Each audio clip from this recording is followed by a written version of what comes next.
A treći razlog, nije samo Rilje kriv za ove 4 godine. Nije Rilje kriv za ove 4 godine. Oporba je kriva za Rilju. Svi smo mi krivi ovdje za Rilju. Svi. Svi smo mi Rilji. Čovjek je pobjedio sa 3600 glasova. Podržali su ga sad ljudi koji su na listama HDZ-a.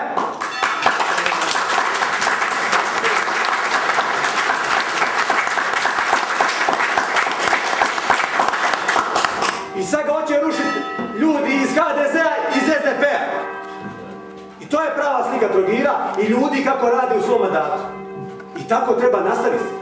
Rušite ako nije dobro. Recite svakom onome ko loše radiš. Svaki dan je polazi pored nas.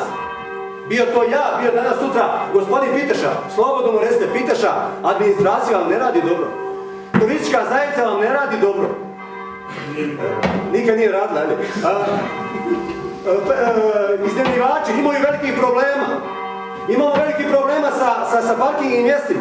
Mještani imaju veliki problem parkirati se u zimskom periodu. Ma šta će nama parking na zimskom periodu? Za koga? Za ptice?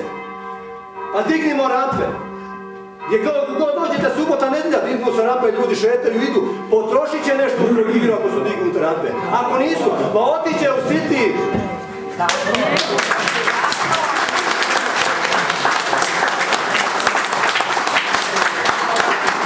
U tom City su parkinga mjesta slobodna. Dostavi dole, ode gore.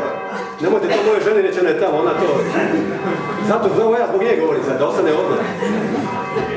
I sad nama neko kaže treba, nama treba u ovom gradu, treba sve. Nama sve fali, našoj dici sve fali. Sve nam fali. A mi šutimo.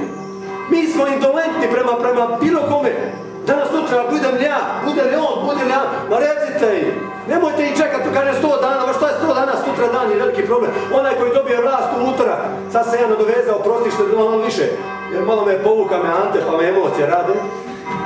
Onaj koji dobije vlast u ponedjeljak, ako bude odmah većinska, ne vjerujem da će biti, ne vjerujem, jer je veliki kupus.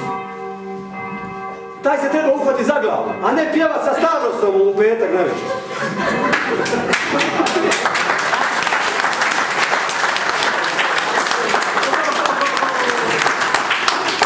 Vjerujte mi ja da me Rilje pozva, da otpjevam 10-8 hitova od Stavrosa bez problema, 0 kuna.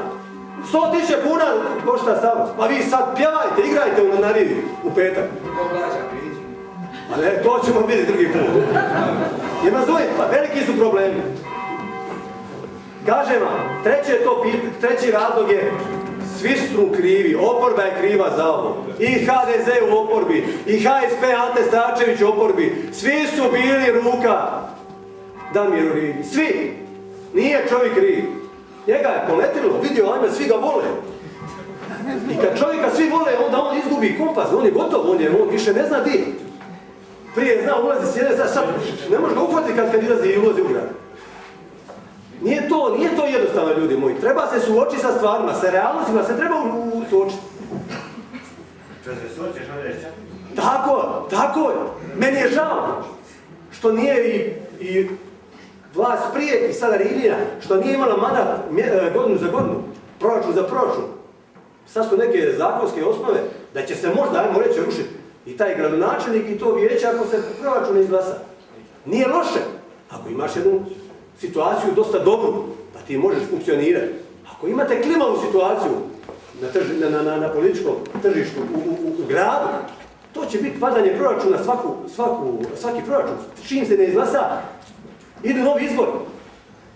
Znači, to ima i pluseva i minusa. Ali još jedan puno ponavljam. Jedan od razloga, pita se me, hvala te lijepo za to pitanje, jer imam mjesec dana, od kad sam god došao tu, se znalo da sam prešao ovdje kod Ante, to je pitanje šta, kako, pa ti si tamo. Ne može čovjek neke stvari odlučivati, a da mu neko drugi sugerira, a slušaj, to ne smiješ reći, a to, ne, slabo će se ne valja to, a nemoj ni to. Šta ću onda reći? Jesmo ja i ti dogovarali uopće ovdje kad smo pripremali? Nismo ništa. Eto, nismo uopće razgovarali. Nismo mi razgovarali, nismo pripremali šta ćemo odgovarati vam. A ja znam kako stranački, to je okvirik, to je stega, sve ko treba dih, pogled. Mi nismo takvi, ne želimo biti takvi. Ako postane takvi, recite nam, promijenili ste se, niste više onaj čovjek, ni Ante Piteša, ni Anđelko Duvač, ni Anto Bil. Vi niste oni ljudi koji su bili tada tu. Lagali ste nas. Jedino tako možemo nešto napraviti. I druga stvar, ja se volim uvijek poslut Petra.